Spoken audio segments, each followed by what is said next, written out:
Hello and welcome to this belated and disappointing on multiple levels edition of the Purple Journal podcast. The Purple Journal podcast now, that's actually brought to you by SkullYourHome.com, which is a website of a friend of mine who is a awesome realtor and Vikings fan up in White Bear Lake. Talk about that a little bit more later, but we are, again, the Purple Journal podcast, brought to you by PurplePTSD.com and VikingsJournal.com as well. I am your host / promise maker that I can't fulfill, Joe Johnson, here with gigantic baseball fan / senior writer for VikingsJournal.com, Joe Oberle. Ray of sunshine today for you, Joe. I'm a ray of sunshine, brother. I need it. And Luke Braun, who I promise not to make his intro awkward, but I made it awkward by saying it, from PurplePTSD.com. This might be a Purple Journal record for how quickly this podcast got sad. Yeah. What was it, five words? First sentence, immediately depressing. You know, I've been skipping out on therapy, so this is my. It's a rough week up in the hinterlands up here. It's lost our offensive coordinator, for crying out loud. Yeah, I guess I wasn't as surprised as other people, but I mean, people are saying, well, I woke up late to it, and I was kind of ignoring news as I do after we lose, and people were texting me, like my brother-in-law, who never texts me. If their house was on fire and he was out of town, he wouldn't text me. And what happened with Norv? And I just assumed he had gotten fired and that they were making a change, because I don't know, that game on Monday was just, to me, watching it with my dad and seeing how badly Clemmings was getting beat and how he wasn't getting any help, like from the tight end or any chipping or anything. It was like I figured Norv had just given up, or that he just didn't understand how to fix things. It's like when a captain at the end of the Titanic movie, when the lady walks up with the baby and is like, in broken English, "What should I do?" and he just looks at her and turns around and walks into the room to die. That's like how I felt Norv was during the Bears game. Like, "Monsieur, what do I do with my baby?" And that's Joe. That's Bradford. why I get you to watch the baseball game last night. I mean, if after 108 years the Cubs can win the World Series, things will get better. Things will get better. We've had the Cavs win this year. We've had the Cubs win this year. Curses are lifting airwear. Yeah, but ours is like coming back with a vengeance. Like it, it's just the cycle is giving us its all. And before we kind of delve into the red meat of it, I should point out, because I've alluded to this pretty heavily, especially on my personal Facebook for those that are listening for the first time. Nick Swartzen was going to be on the show tonight, and actually it was supposed to be last night. That's why this is a belated show, and he isn't on the show, obviously. So he said he's going to try to come on later in the year, and that's basically all there is to it. Obviously he's got other priorities and stuff, so call it a definite maybe. Yeah, I'm marking it down, and I am going to harass him. But it's been a tough week for a Vikings fan. With Nick's probably taking it pretty hard. I mean, here's how weird this year is. This is a weird year. I hear the name Sam Bradford, and I think of him as a quarterback for someone like, oh, that's right, he's the Vikings quarterback. That's so bizarre. I mean, he does. Sam Bradford even thinks this year is weird. Yeah. And Sam Bradford's had some weird years. The weirdest year of his career. It is. It's nuts. It's absolutely nuts. This whole scenario this week. It's what I was writing about something about it today, but I just I thought it's not unprecedented that a coordinator leaves in a season, or at the end of a season, or leaves unexpected. But when it happens in the middle of the season and everybody in the organization is surprised, that's kind of jarring. You got it's really weird. The head coach choking up twice when he's announcing it. I was standing right next to him, like, oh my goodness, what's going on here? I just talked before I walked over to the press conference. I ran into Patrick Royce. He comes running out of the meeting. He goes grumbling like hell because I just wrote a story about Lime Grover used to coach for the Gophers, and he goes, I got to throw it away because of this, going on and on. We kind of went back and forth. And he says, last words to me as he was walking over to Winter Park, he says, this guy's ruthless, And I'm thinking, God dang it. Then you go over there and you see Mr. Ruthless, who he's referring to, is almost, choking up and can't get the words out. I'm just like, wow, what is something's amiss here. Something's wrong. Something is really fishy about it. I mean, if you told me at the beginning of the year, yeah, Norv's going to leave the team mid-season, he's canned mid-season, I'd be like, okay, I probably wouldn't have been that shocked. But to have him just basically say, I can't win, bye, like, that's unbelievable. I've never heard of that before in my life. Especially with a guy like him. I've heard of people resigning and people like kind of saying like, okay, I'm done, I'm retiring, I'm out of here. That's one thing, and this isn't like a Bobby Petrino situation.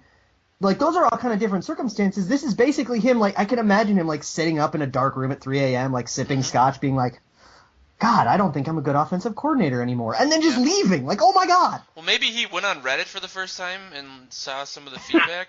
He finally figured out what Reddit is. And he's just like, I can't do it.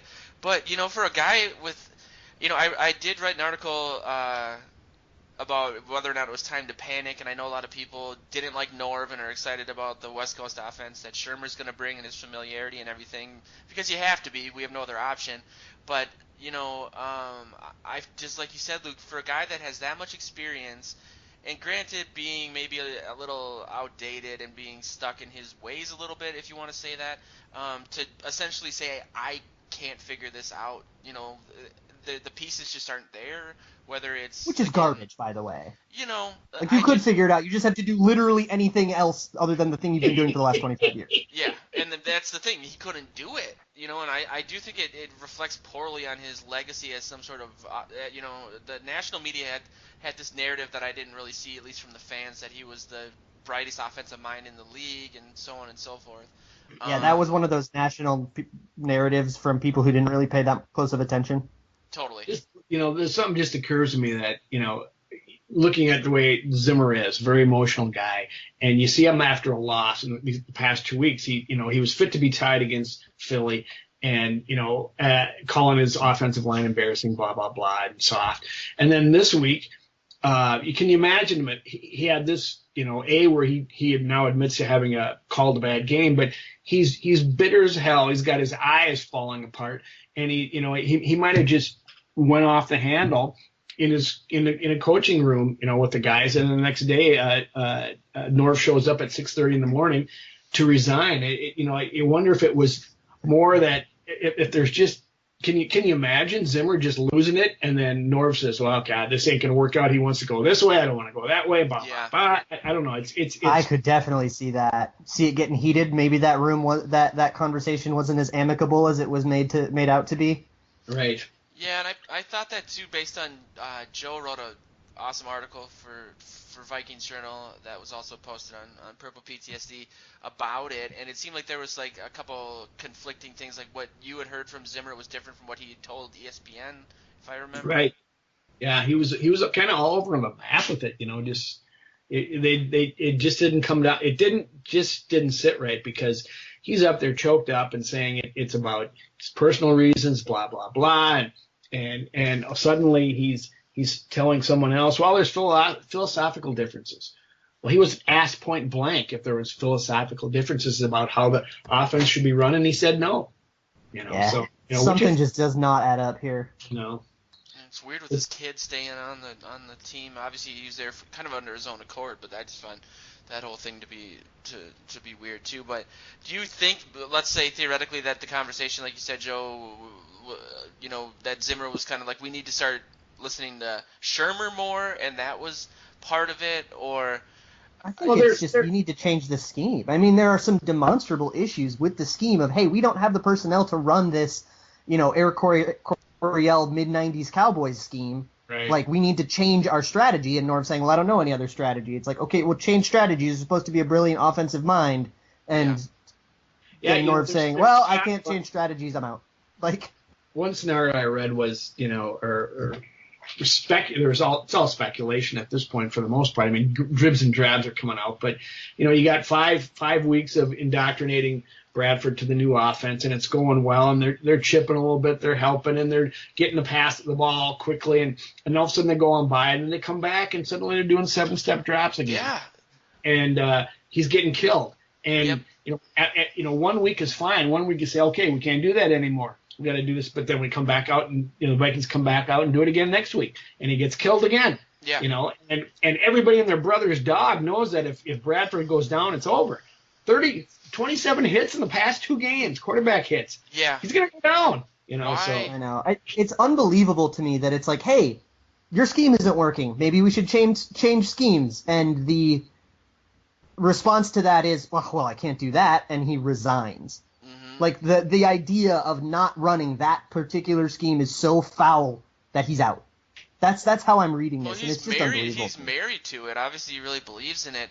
I think it is telling that coming out of the bye, we obviously had time to game plan, and that they did switch from like a shotgun spread to that 7-step drop, and then he did the exact same thing, like Joe said. I really had a lot of faith in their ability to do their halftime adjustments. They seem to be really good at that, especially on defense.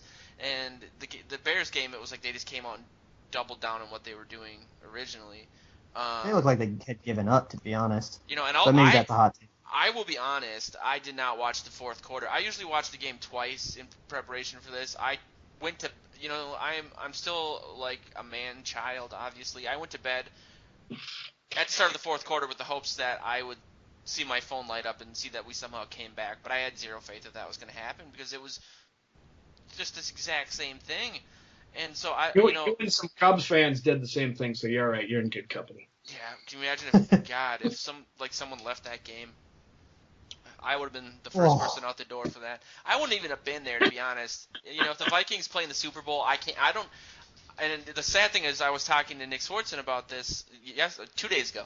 I don't know if I would be able to even watch the game. I just can't imagine that. But at this point, we're really far away from it. So we can at least quote him on the show. Oh, maybe yeah, a hot take. He told me to, how did you get this number, and stop texting me. Yeah, I don't remember what he What's said. your hot take? I'm calling the cops? we have a fun jokey relationship like that. Oh no, it's so funky. It's and there was that line in Zimmer's press conferences. I hope we can still be friends. And it's like, boy, you don't just say this is all Norv. It's a personal thing. I'm not going to get into it. And I've been a friend for him all my life. I have so much respect for him. I'm choking up, and I hope we can still be friends. Why? Did you tell him to hit the road, Norv? I don't know. It's messed up.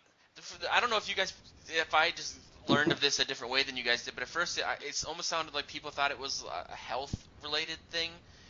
That's what people speculate. That was never. Okay. He poo-pooed that right away, and that was people running with it. He just said right away it's not his health. And Norv came. Old guy resigns mid-season. It's not the worst wild guess, but it's no more than a wild guess. Right. The funny thing is, I just learned or realized that Norv's only 64 and Zimmer's 60, so they're kind of contemporaries. And I always felt that Norv was always a little bit older, maybe because he's been around and been high profile for a lot longer than. He just feels older. Yeah, he does. He really does.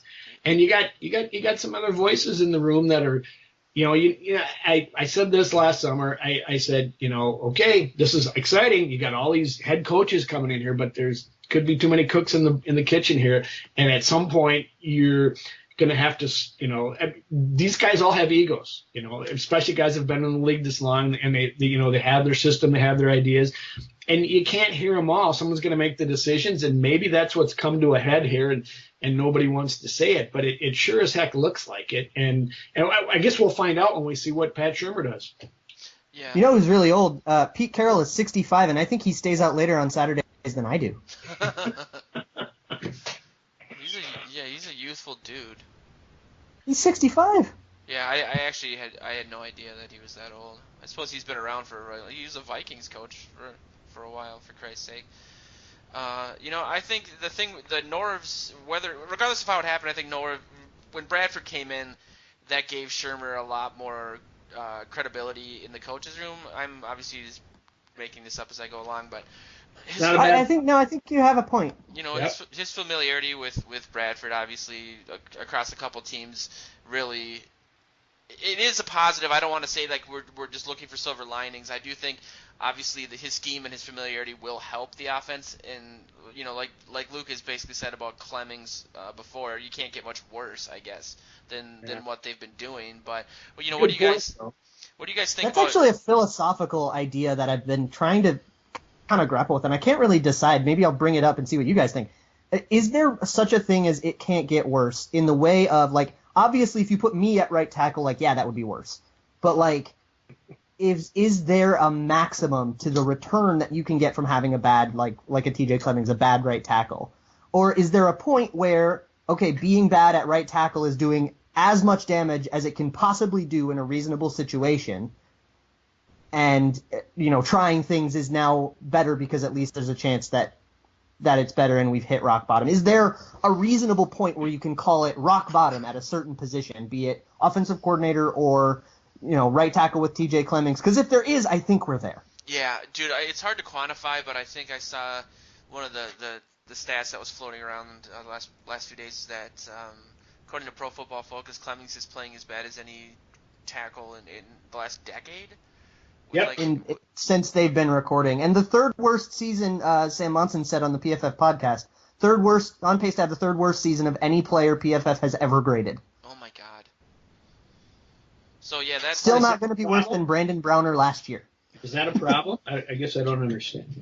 Yeah, maybe we should bench that guy. Joe, you make a good point, though. I mean, when to cut to a different thing, but when Bradford comes into a new place and he's totally unfamiliar, who's he going to cling to? The guys he knows. He's going to go into the room with Shermer and say Shermer's going to be that go-between, going to take him under his wing. Suddenly he's the starting quarterback is not the offensive coordinator's guy. He's the tight ends coach guy. So it all kinds of things could arise from that. And Bradford's looking to Shermer like, I'm getting killed back here. What's the deal? And Shermer looks to Norv and he says, what the hell? We need this guy to stay healthy. So, and then Norv says, 7-step drop. Where's Michael Irvin? I'm sorry to keep going back to that, but yeah, I mean, the offensive line. Oh my God, TJ Clemmings. Yeah, I you see those numbers and you just shake and shudder, and it's so bad. How can you not? How can you not, after watching that performance for even 1 week, give the guy tight end help on chipping? He actually is, according to Pro Football Focus. He's being given the most help in the league right now. Really? No kidding. Oh my God. That was a Pro Football Focus tweet from this week, I believe. Okay. Yeah, man. And second most is Jeremiah Sterles. But the thing is, I did a snap count story, and Red Ellison had played 9 plays, and David Morgan played 2. So is it all Kyle Rudolph? Problem. That is a crime. Yeah. Yes. It doesn't make any sense to me. That Rudolph, that's obviously not his strength. No, hell no. He's been okay at it, as far as I understand. I haven't really researched it a lot, but just from what I've heard from people variously on Vikings Twitter, he's been decent. Not as good as the other two, but he's improved in the past couple of years with his blocking. He's made it a real focus, and he has gotten better, but he has a long way to go. He had a long way to go. And, I mean, like Joe said, it's not his strength. His strength is running passes and catching passes, And that's what we should be having him do. He shouldn't be into block. No. So, that's what you're going to have to see this weekend is shorter drops and chipping help and Red Ellison getting a heck of a lot of snaps and David Morgan and what have you. It worked last year. They pieced together this line last year and got themselves to the playoffs and a 27-yard field goal from the second round. So it's like, how do you not go back to that? I don't know. I think that is what's going to happen.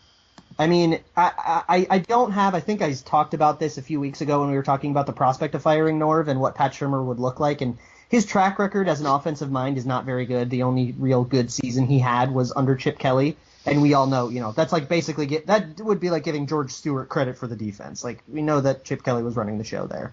Yeah. Oh, it's scary. However, if we're gonna be calling bad plays anyways, we might as well be calling bad plays in a different vein, right? Like, if we're gonna be, inadvisably running or passing at the wrong time, like, at least make it a slant route that can work. Yeah, that's such a perfect but depressing way to put it. I think I've seen a lot of just blind optimism, and that was you segued right into the question I've been thinking about here is, what are your thoughts on him coming in? Do you think that personnel wise that his scheme is obviously better than us having one out of the 5 pieces you need for a successful Eric Coryell team? I mean, I don't know. And then a part of that people have been asking a lot is, does this mean that Treadwell's going to make it onto the field? Now, I will say that I don't think, obviously, he will. I think that, at least from my understanding, one of the big things about the Norv's offense is having a big possession receiver. And if, Treadwell's not going to be out there over a 6-foot-tall Diggs to do that, then I don't see him coming in on, a quick pass sort of thing. But maybe, he is a short yard guy. I don't know. So, yeah, it's kind of 2 questions there for you guys to chew on. Well, I know that Luke's done a lot of, did some research on Pat Shurmur, so I won't go there. I just want to say one thing is, this is why I've always advocated when you hear everybody and their brother talking about fire this guy, fire that guy, get this guy, blah, blah, blah. I've always thought, first thing in mind, okay, you don't like what you're seeing, fire somebody. What are you going to do in its place? Who do you got lined up to take over? Fire Frazier. Who's out there? You got somebody that you want? I mean, you can always find somebody, but is it a great person to fill in? And what did Norv quits midseason? What are you going to do? I mean, offensive coordinators waiting out there that are just perfect to jump in, or not sitting out there like Jake Long. You walk down the hall and you say, well, Pat, what do you think? You want to give her a shot? And well, so you can't just go out there and get a Jake Long every time. So I guess I defer to Luke. I mean, what do you see? Should we be really concerned here? Yeah, real quick, just on the Treadwell thing before I forget, Treadwell's best thing in college was a slant, and we'll probably see a lot of that. So I do feel like he's that does bode well for Treadwell. And also last week, Charles Johnson got 0 targets he wasn't targeted ever. So I don't know why you can't give 15 snaps a game to Treadwell. If he's never going to be targeted, it might as well be Treadwell not being targeted. Yeah. But on Shurmur, just pulling up his kind of career resume here. So in 2009, 2010, he was the offensive coordinator in St. Louis. In those years, his offense was 29th and 26th in yards, 32nd and 26th in points. Rushing offense was 20th and 25th. Passing offense was 28th and 21st. So that's horrible. Then he goes to Cleveland for 2 years and is the head coach, one of which Brad Childress was his offensive coordinator. And then if I remember, I think he didn't have an offensive coordinator for one of the other ones. But needless to say, he was running the show a la Chip Kelly in Philadelphia. I don't think Brad Childress was ever allowed to call plays anywhere. Yeah. Except here. And in those years, 29th and 20, everything, it looks almost exactly the same. Between 25th and 30th in offense, rushing offense, passing offense. His 2012 in Cleveland was a little better, being 19th in passing, 24th in rushing, and 24th or 25th overall. So, that's like improvement. And then he goes to Philadelphia in 2013. The team explodes and is top 5 in everything in that weird Nick Foles year. And then kind of falls back to earth to the, 8, 9, 10, 11th range until Chip Kelly gets fired. And now here he is in Minnesota. So unless we can go run Chip Kelly's scheme and have Chip Kelly calling plays for Pat Shurmur and not for San Francisco, I don't really have a lot of faith in Pat Shurmur as a long-term option. However, as an interim, I think you could probably do worse. There are slants, there are crossers, there are, quick plays in the playbook. You're not just going to randomly install a whole new scheme, right? That takes a whole training camp to do. So he's working with Norv's scheme, but within Norv's scheme, there are options for him to go to. And I think just having a fresh mind that isn't just so gosh darn stubborn is going to be probably an improvement, but I wouldn't expect a big one. Do you guys feel like before the bye we were running more of what we should expect from a Shermer type offense, and then we Yes. and maybe that was because we had Bradford, who was new and he obviously wasn't acclimated to the playbook, so he kind of latched onto the Shermer role, got bigger, and then after the bye he had time to absorb the amazing playbook of Norv and almost died. The infallible in the playbook of the Clinton administration. Dusting it off. So I guess the thing that encourages me, if there's anything, is that we can at least go back to what that seemed to work before. I don't really see. One of my bullet points I have written down is what fixes are there for the offensive line outside of chipping? I mean, are they going to get better with time, or is this unit just historically awful on multiple levels? So I guess there's those two components to it. There's not a lot you can do there, but I guess there's, like you said, it's more encouraging than having Norv back. What's your take on that? On how much Shermer had to do with like the early season play calling? It looked a lot more like Shermer's offense, but do you think that was Shermer doing things, or do you think that was just Norv actually adapting to his circumstances?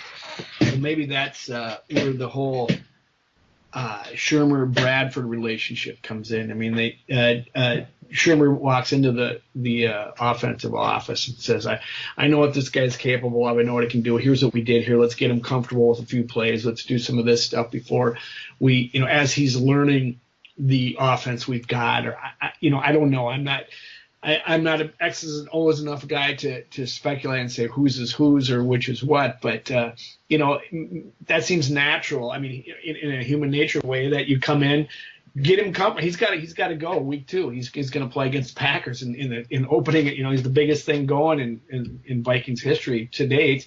This new stadium, Packers, blah blah blah.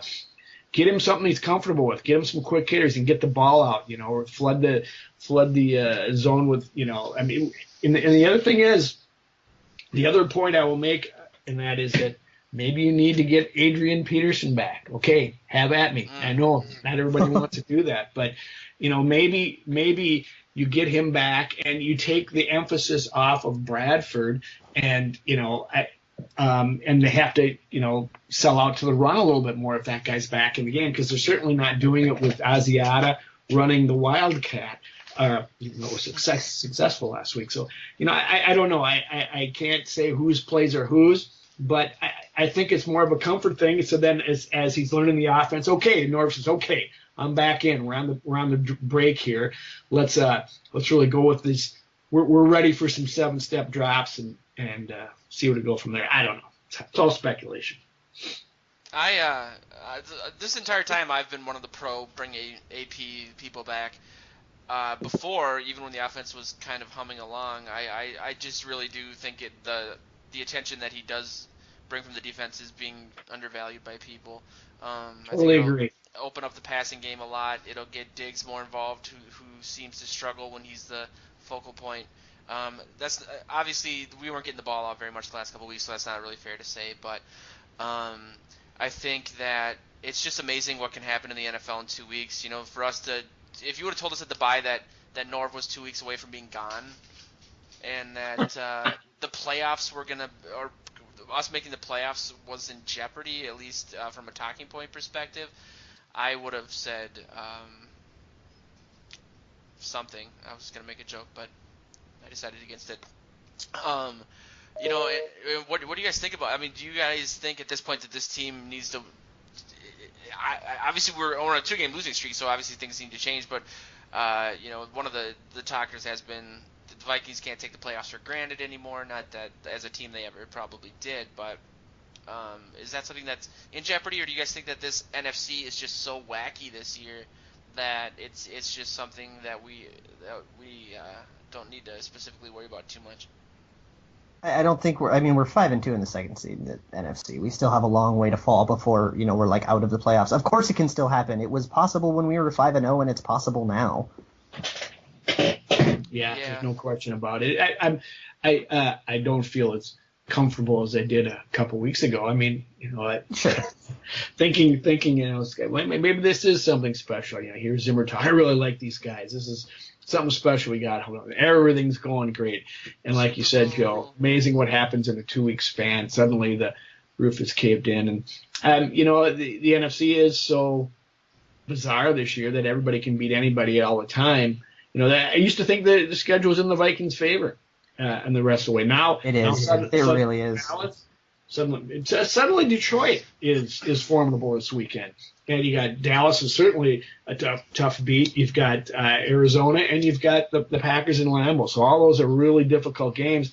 And after you lose to the 1-6 Bears, it's nothing can be taken for granted. So they're going to have to grind it out, and I still think they get there, but the drastic changes are going to have to be made, and Mike Zimmer can no longer call bad defensive games. That's true. If you value on the schedule, if you value DVOA, Football Outsiders DVOA as a team-wide measure, our schedule currently features only 2 teams that are above the Vikings in DVOA. Can you in explain Green Bay what and DVOA Dallas. is real quick? DVOA basically it's a very complicated formula, and I actually think it's proprietary. I think a la ESPN QBR they keep it secret, but it's very well respected in the analytics community. And the essential concept is it takes a down and distance and like game clock situation. So it's 3rd and 8 in the second quarter with this much time left, and basically measures your performance on that down against what an average team will do. Okay. And then gives you a plus or minus percentage based on that, and then it adds that up for the whole play, and it gives you a pretty good measure. And it also does a very good job of like adjusting for opponent, and there's a whole bunch of other like, super boring statistical reasons that it's a very sound statistic. And by that measure, only 2 teams on our schedule are above us, and that's Green Bay and Dallas. There are 4 games that we are yet to play against teams in the bottom 10, and that's one against Jacksonville, one against Indianapolis, and Detroit is actually 25th, so they're in the bottom 10 according to DVOA. Probably a lot of that has to do with the debacle they just had against the Texans. So I do think our schedule is actually pretty favorable at this point. That said, anything can happen. It's the NFL, and it's really weird and it's crazy, and who the hell ever knows? Yeah, if there would be a year for us to be dominant and really make a run for it, it would be this year, just with all the parity that we were talking about. There's really not a lot of, outside of Dallas, there's just not a lot of strong teams, and I want to. Dallas has a quarterback, for crying out loud. What was Sorry. that? I said if Dallas has a rookie quarterback, for crying out loud. Yeah. I honestly forget that he's a rookie. He's not he doesn't look like a rookie even a little. Even in a down game he had on Sunday night, he still didn't really look like a rookie. 2 weeks ago, I was just drooling. I wouldn't say drooling, but I was just anticipating. I'm not a Dallas fan in any form or fashion of the Vikings and Mike Zimmer going in there and just spinning this massive web that Dak Prescott cannot decipher. Well, now he didn't do anything. The defense did very little to confuse Carson Wentz. They did a little bit, but all of a sudden it's like, man, that doesn't matter. I wouldn't agree with that. They got him to turn it over like 5 times. Yeah, We just couldn't capitalize on it, so we forget. But the defense had an excellent game. My big thing was the Eagles game was a disaster, but at least the defense played good, and now the defense didn't play well against the Bears. So that's really all you need to know about the Bears game. I agree with Zimmer. I don't think he called a very good game at all. I think he got incredibly conservative. A couple of blitz burned him in early with those big Jordan Howard runs, and then he just abandoned the concept entirely. The only sack we got in the whole game was on a blitz, and they rushed forward way too often.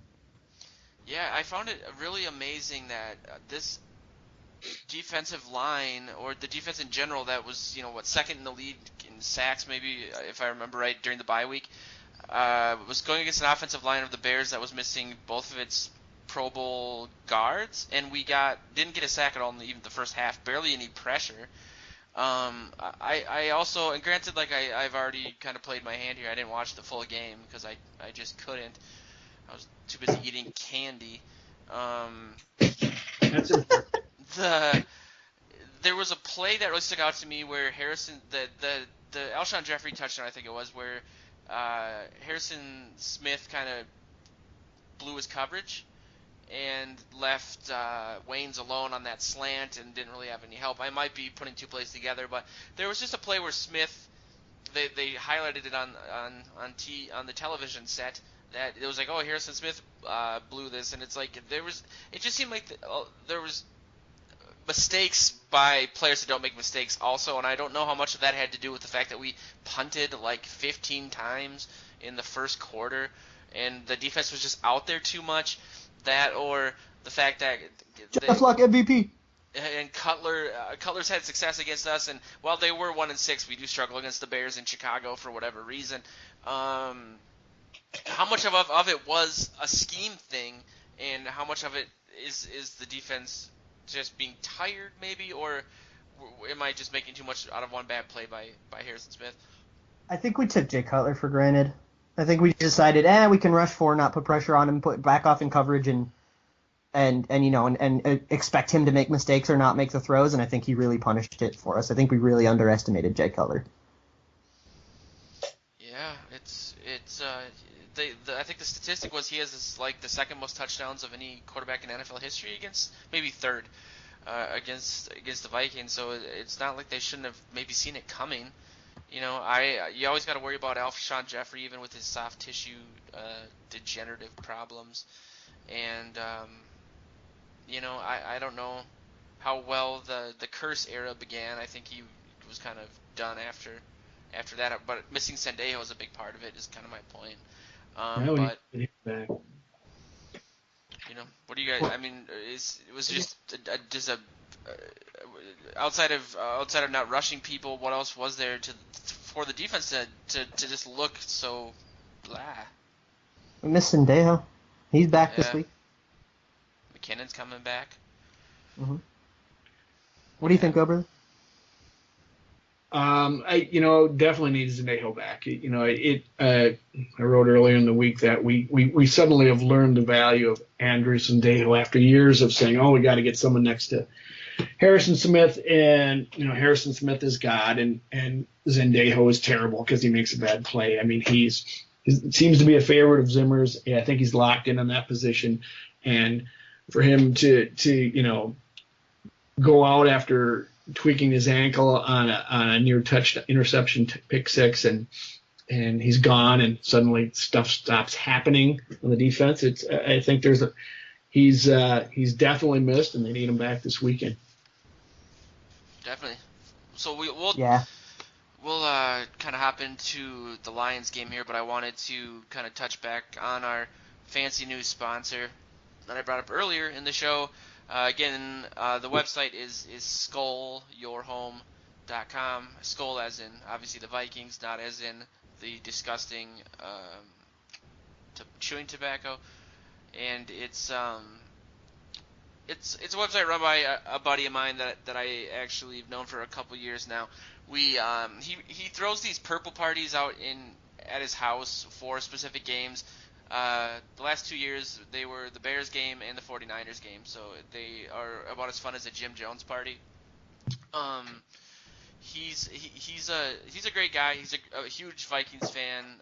He's really looking to work with other Vikings fans up and around White Bear Lake, but really just over on the east side of the river. He's a really high character guy. He really believes in doing business the non-Hollywood way. And he's just a great realtor. So check out his site. Again, it's skullyourhome.com, one word, and it'll be actually relaunched next week and be really fancy. And you can hopefully find a house if you're looking to live up in White Bear Lake and work with him. But let's get into the Lions game. I guess this is looking a little bit scarier now that you got to think if Cutler was able to do that with Stafford and the myriad of receivers they have going there. It's, granted they did do the Lions thing and against the Texans, and they're 4-4. But what do you guys think are the keys to that game? I guess defensively first. Defensively on our side of the ball. Yeah. I think Matt Stafford's having a great year. This is kind of another game that's a little bit like, it kind of reminds me a little bit of the Giants game where they've got a couple of pretty good receivers. Golden Tate is no slouch. Marvin Jones is having an electric season, and I think the quarterback Matt Stafford is much better than Eli, and definitely a lot better than Brock Osweiler when we were afraid of the Houston receivers. So I think it's going to be a matter, we've got to get aggressive. We were so conservative in the last 2 weeks. We really just have to get after Matt Stafford. It's how we beat him the last 2 years, is we just put him on the turf and we beat him up. And that was time when he had Calvin Johnson, right? Yeah. He wasn't hurt or anything. Yeah. Yeah, that's been a big change for their offense this year. Not, and everybody's said it, and I agree with it. With Calvin Johnson out there, not out there, taking up all the targets. Stafford is moving the ball around, and getting Theo Riddick back I think last week or week before has kind of changed their offense. Has really put a charge into it, because he catches passes out of the backfield and does so many different things. And the running game's been down, but Stafford has really been looking around. Marvin Jones has been huge, and Golden Tate is starting to make a comeback. So it's a different offense than they've kind of displayed in the past couple of years. So their defense is about middle of the road. I was looking at it today.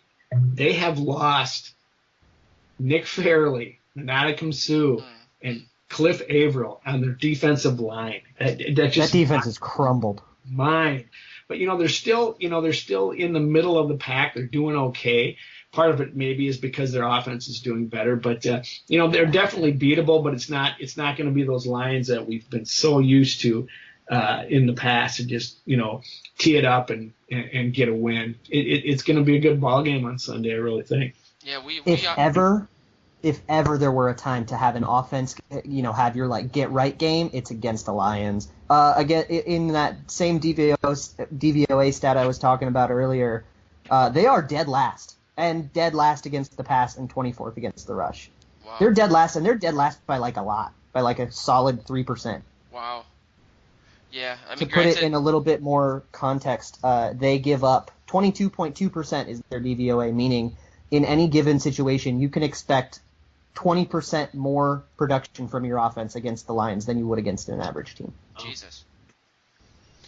Yeah. Well, 22. What's 22 point whatever percent of 0 for the Vikings?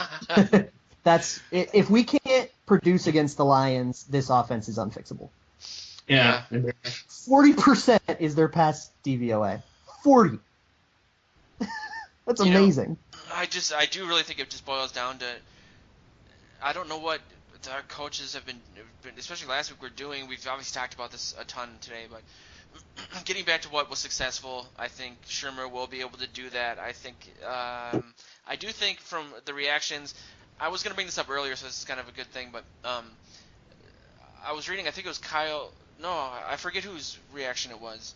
No, it was Kyle Rudolph, essentially saying that some of the guys felt kind of bad about what happened with Norv Turner, and the offense was taking it personally, and it's this is on us. We're the guys on the field. The coaches can't play. We need to figure this out on our own. I do think it's, if anything else positive can come out of it, it's that maybe the offense will really, try to hunker down, especially on the offensive line, and kind of figure out what the hell's going on. They're going to have more time. Jake Long's going to have more time. If they can help out or not, how about not play Clemmings at all? At least put Searles out there. Not that that's a huge improvement, but he seemed to have at least flashes. Clemmings is it's like he doesn't want to play football. He just, you see the look on his face, and the fact that he can't even apparently stand up.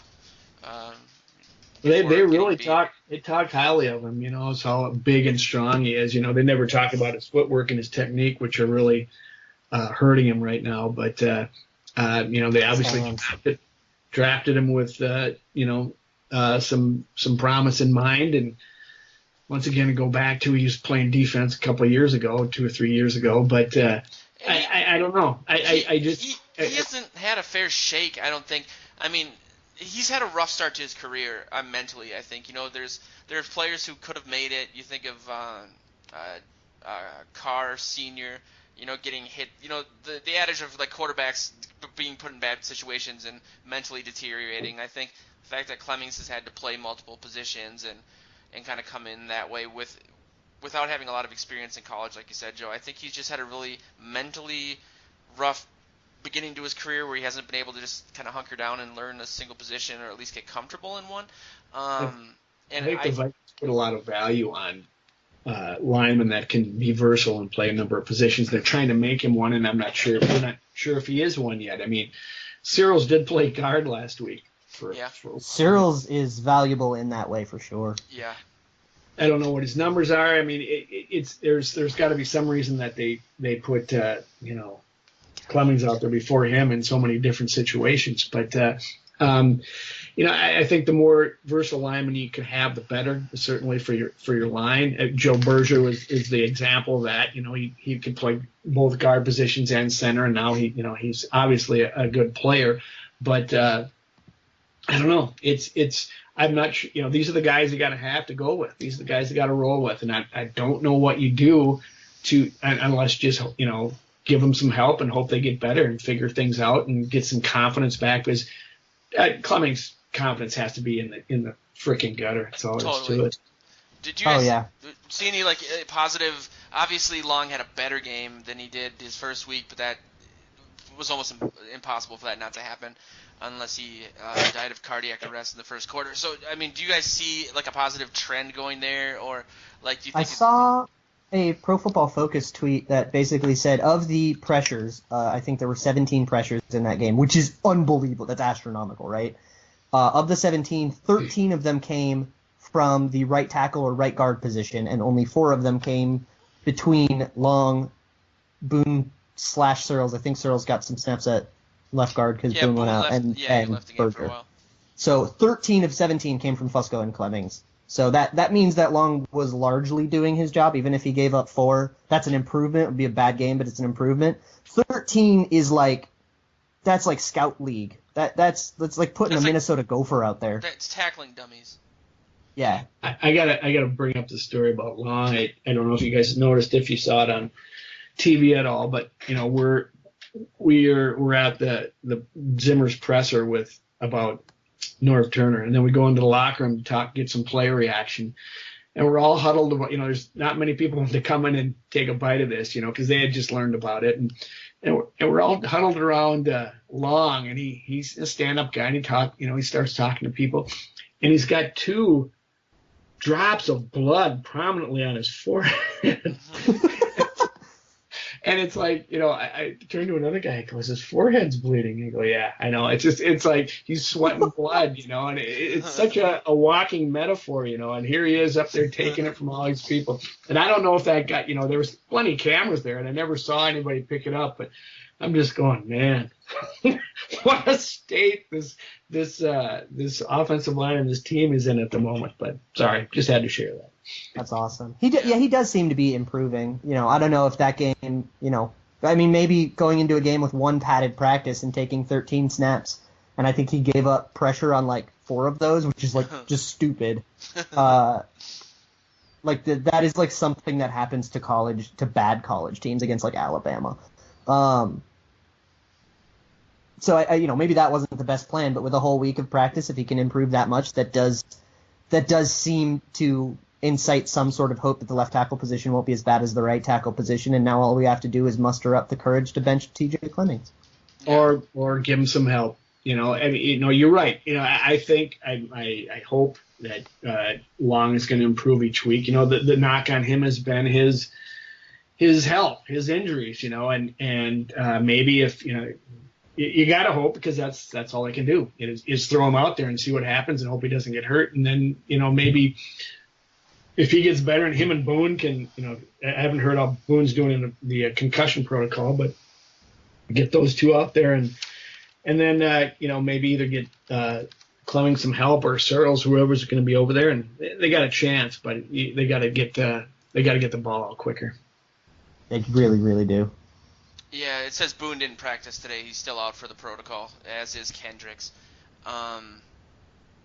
So yeah, before we get into predictions that we do every week, that I have told Joe off the air that I need to change because back-to-back weeks I've had 41 to 13, and I think I'll take responsibility for that as well. But I don't remember for some reason, and maybe it's just because it's been a weird night, but what the thing was where we were ripping on the way the Vikings had communicated something. But earlier in the season, we were saying that Zimmer had, if he would have said something initially. Do you remember that, Joe? The way that the Vikings had communicated something, we were saying Zimmer made a big story out of nothing just by trying to deny something. I don't know if it was an injury. Was that the Teddy Bridgewater shoulder thing? I think so. Right before he blew out his knee in the Seahawks preseason game? It was the Seahawks preseason game. That's what it was. Exactly. I felt obviously not enough familiarity with that situation, so I couldn't remember specifically what it was, but I did find it odd that for you have a guy that's as important as Sam Bradford who finds out that his offensive coordinator is gone because his wife got a Google alert.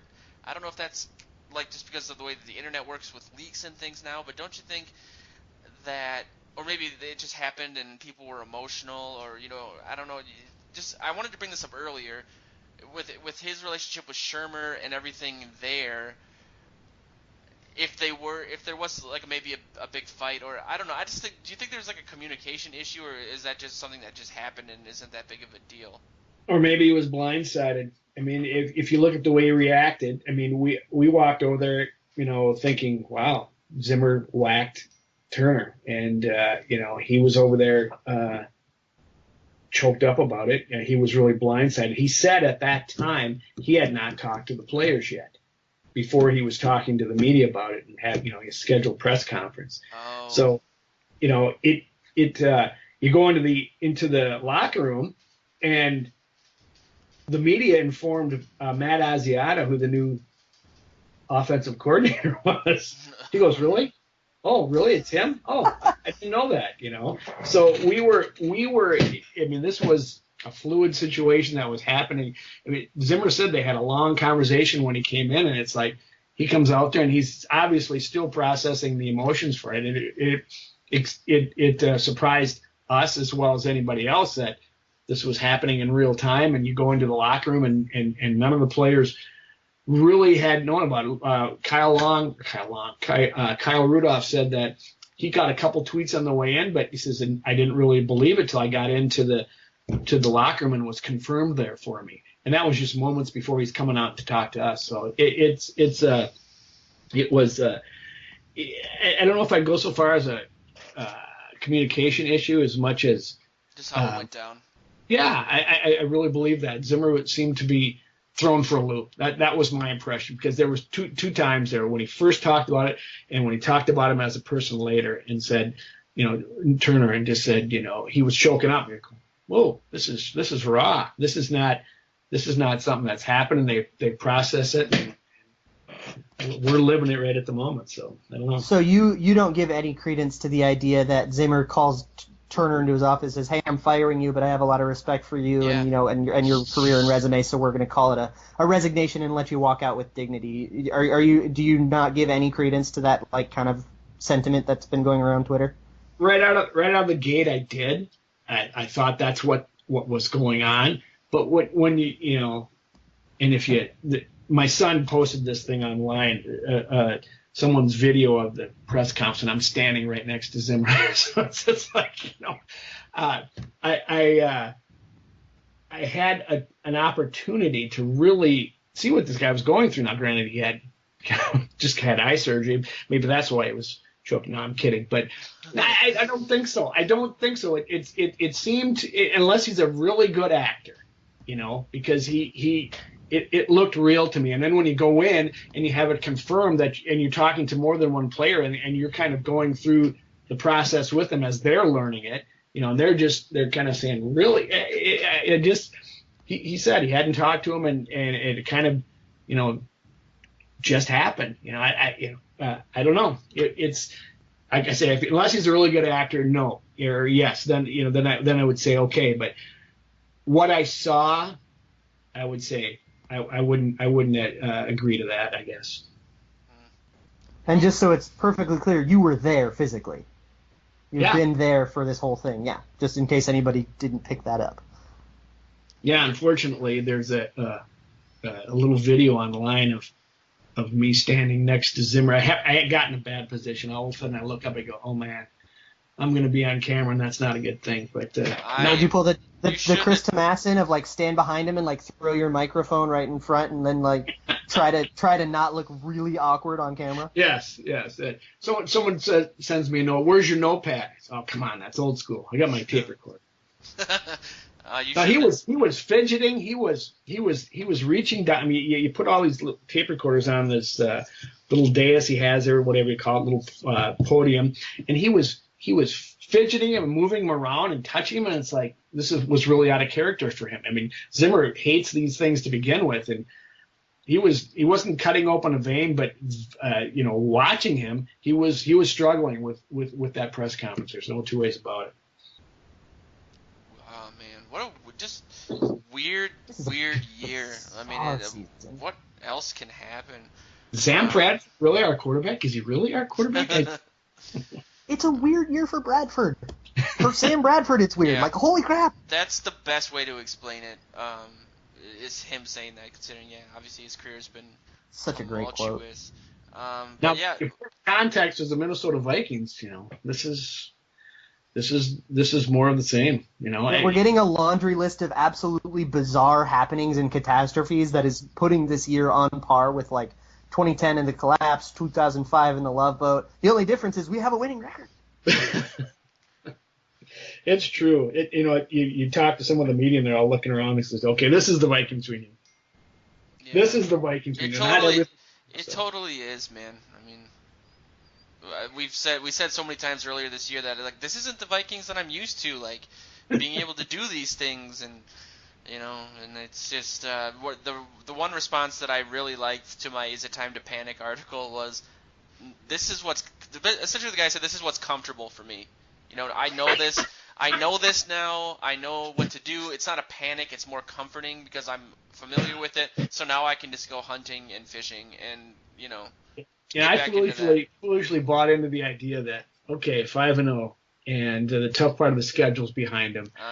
The Vikings can just kind of cruise a little bit here. Put her in gear and go. And they're going to have to grind it out in the playoffs. They're going to have to grind to get to the playoffs. They're going to have to grind it out after that if they can do so. And I'd be shocked if there weren't some players that went on that exact same emotional roller coaster. Yeah, absolutely. I think so. You started hearing the cliches spewing fast and furious. We got to get back on this. We got to get back. We got to get back to work. We got to do this. Oh, come on. This is something different here. Something else is going on here. Mm-hmm. It really is. And I guess with that, we should delve into our predictions real quick.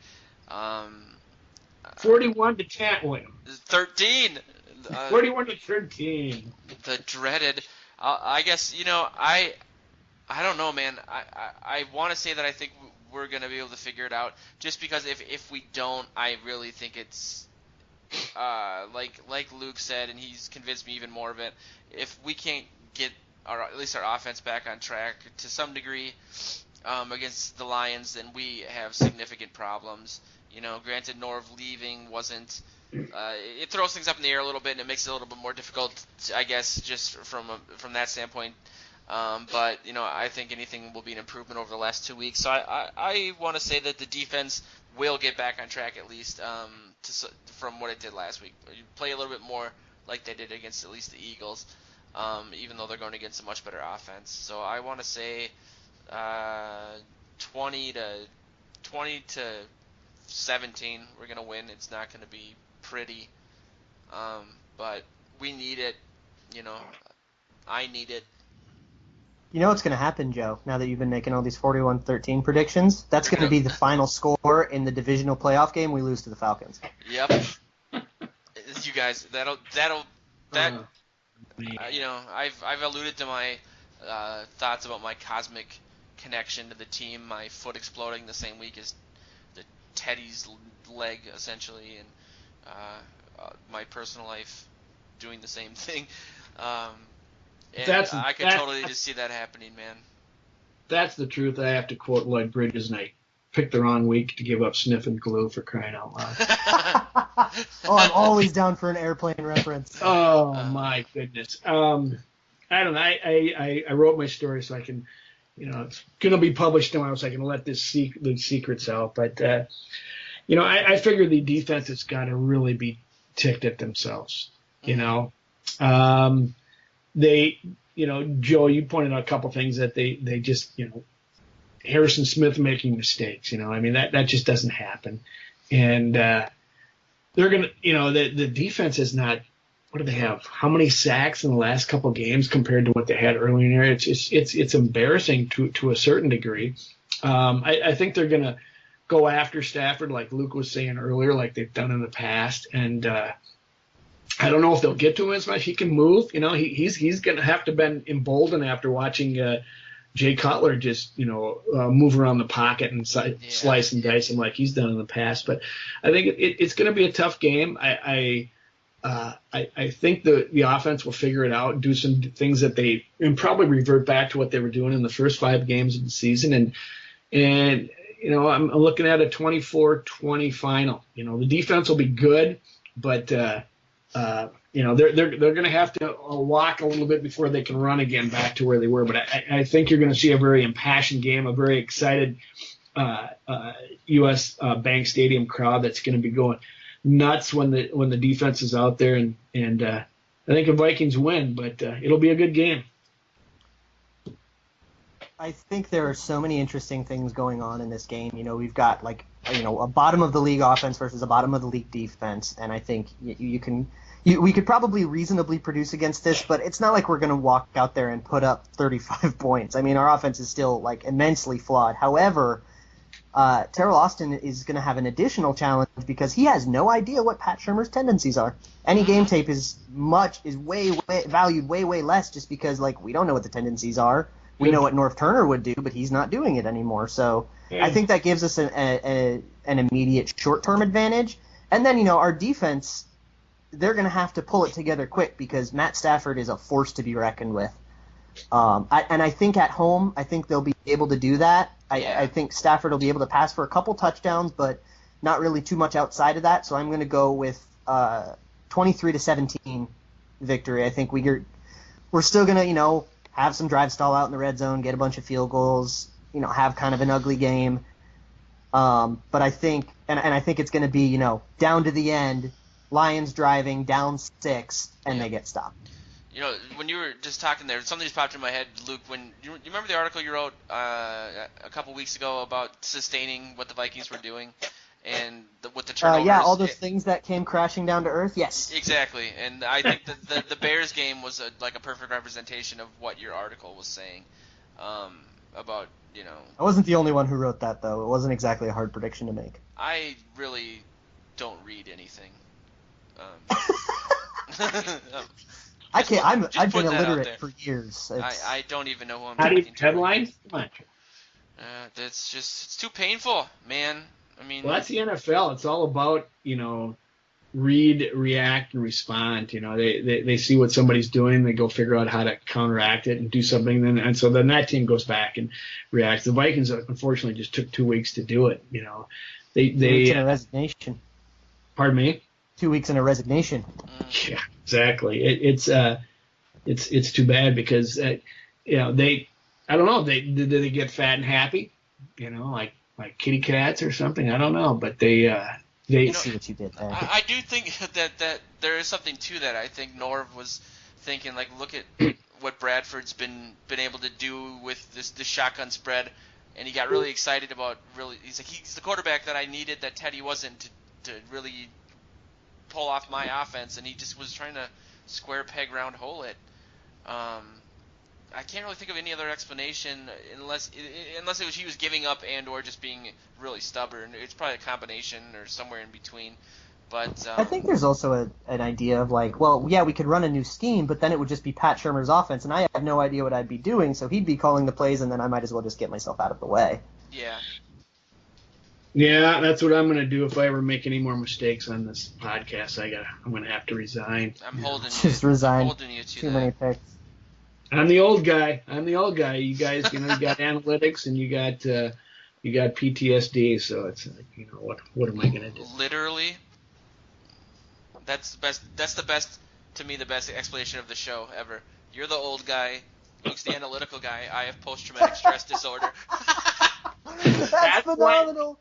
That's why people tune in. I'm just on Well, we got a edge. couple of scoops from you, Joe. We got the blood on Jake Long's face. I hadn't heard that anywhere. And the Matt Asiata learning from the media and probably a lot of the players. Yeah, Those are some scoops. Yeah, man. Okay, I'll come back next week. Joe's articles are, to me, just like wow. I mean, You went off this week, Joe. I was just looking on Vikings Journal. You've got like the most recent 5 articles. Oh, there's a reason for that, but I don't think I should comment on that. But anyway, thank you. Everyone go read Joe's stuff on Vikings Journal. He's a workhorse, yeah. And check out my periodic rantings on Purple PTSD and Vikings Journal. I write every Wednesday and Saturday over there. Joe gets all the writing about Pat clicks. Shermer at some point, probably over the weekend. Joe gets all the clicks. He's the lightning rod. You know, you gotta just know how to. I have an innate ability to piss people off that I've had since being born a month premature during a nurse's strike. So that's a weirdly useful skill. It really is. In a weird, I mean, it really, especially if you do sales, it's a weird skill to have. But I think you have to have a certain level of personality disorder to be a very successful salesperson, and I was up until my brain exploded from doing it too much. But it's a but good the skill to Vikings have. will win this weekend, and I'll be right with the world, Joe. You'll be fine. We need it, man. We'll get back to Super Bowl matchup articles of would the Vikings beat the Patriots? Ill-advised Vikings, Super Bowl. Cowboys, NFC Championship predictions. And, in Nick Swartzen's defense, he did agree to the show before the Bears game. And that's the best way I can explain it. I was going to say that earlier in the show, and I forgot. Well, judged on the way he likes to talk about the Vikings, FCC wouldn't have allowed us to post it anyway, so if he came on. Yeah, his Twitter feed is pretty hardcore. His goodbye to Norv Turner is not even something I can paraphrase, but hopefully he'll be on the show later. I do want to apologize to the people that are listening that were excited about that. He really just I think had a fun night watching the Cubs and needed to rest his voice for. Apparently he's being famous and having a career is more important than talking to strangers that you met on the internet. I don't understand that, but I spend a lot of time on Backpage.com, so it's just a different life. So with that though, I guess we'll wrap up. This has been our longest show ever, so we'll kind of see how things go in a couple days, and we'll be back next Wednesday night. Again, definitely check out SkullYourHome.com if you're looking for a house, pretty much anywhere but on the east side of the metro. And check out our articles on VikingsJournal.com, PurplePTDS. What am I doing? PurplePTSD.com, and follow us on Facebook, Twitter, and if we lose this week, check out my obituary on Facebook. Joe Johnson has spoken. I want that. All right. Bye, guys.